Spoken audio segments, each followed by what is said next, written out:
last couple of days? What went into that? He's done that a lot for us in the last, since we've been here. Just he can play both, and it's just a depth thing. So if we don't have enough guys, we got to cross-train some people. So if we got an injury or two, then we lose a running back or two, then we're down there. He can slide in. And same thing, he can go out wide. So how's he looking?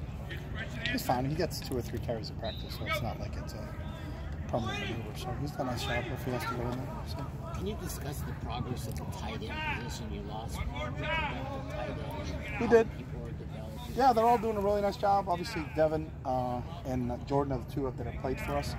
And then we've got a couple of young guys, and David Preby and Greg Dulcich, that are doing a really nice job. And then we've got Lynchy's gone over there from the quarterback spot to kind of add a little bit of depth there and see what he can do. So all those guys are progressing right now.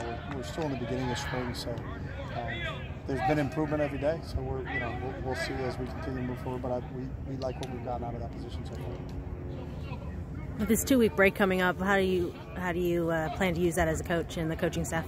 Yeah, we're in working. We get the kind of quality control work we've done in the first half of practice. And, obviously, you got to recruit. You recruit every day, so there's part of that. And then they'll get a little bit of break in the second week. So we'll be in the first week just getting some normal work stuff done that we have to get done. And then the second week, the guys will be off.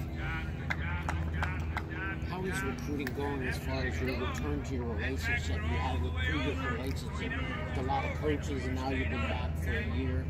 Is there anything changed since you were gone?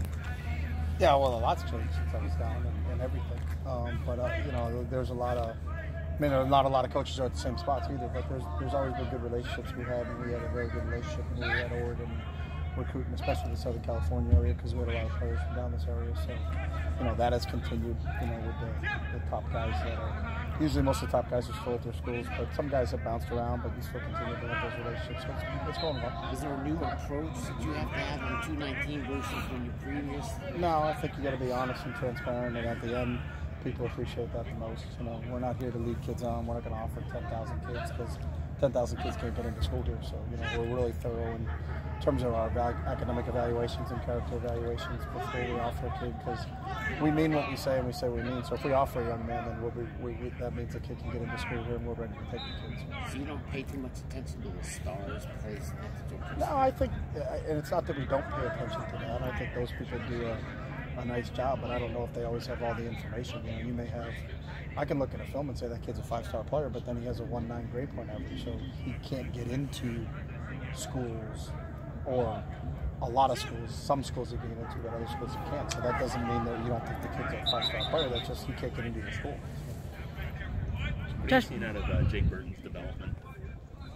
Jake's done a really nice job. Obviously played a ton of football for us last year. It's one of those things where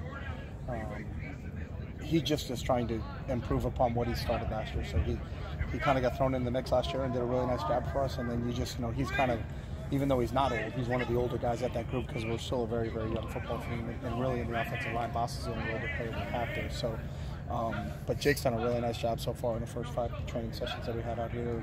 It's really kind of solidified the right side for us. Josh Kelly had obviously a breakout year last year. In what ways can you improve for this next year? In every way. It's like every player. You come out here in the afternoons when the NFL guys are out here working, and it's Russell Wilson or Tom Brady, and Tom's here. When Tom was here last year, he's working on his fundamental footwork, and you're like, why would a quarterback be working on fundamental footwork when you're 41 years old and have won multiple Super Bowls? Because everybody can continue to get better, and so Josh is no different. He's played 1 season for us and had an unbelievable year for us, but he can improve in pass protection, he can improve in route running, he can improve in catching the football, he can improve in understanding the blocking schemes better so that he can make better cuts. So, but that's the type of kid Josh is. He's obsessed with getting better every single day. So, and you can see it. He's better from practice 3 to practice 4, and he's better from practice 4 to practice 5. So hopefully that trend continues for him. What conversations, if any, did you have with him about potentially going to the NFL after the last year? Very minimal. We have them with most of our juniors and tell them to submit their stuff to the league. The league does a great job of evaluating and giving them feedback, and then we just give them the feedback. And after giving him the feedback from the league, then he was fine and came back.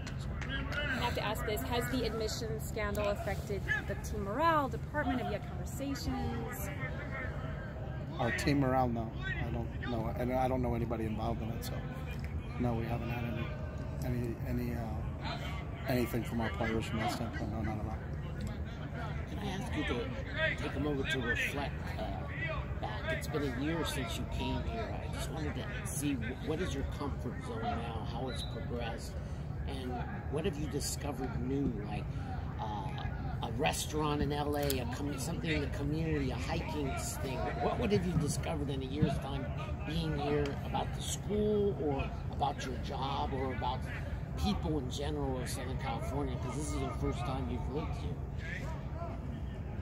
I've discovered that was the most in-depth question I've ever had in spring practice session. So we love it here. It's a great place. Good place to live, but I'm not that reflective and deep.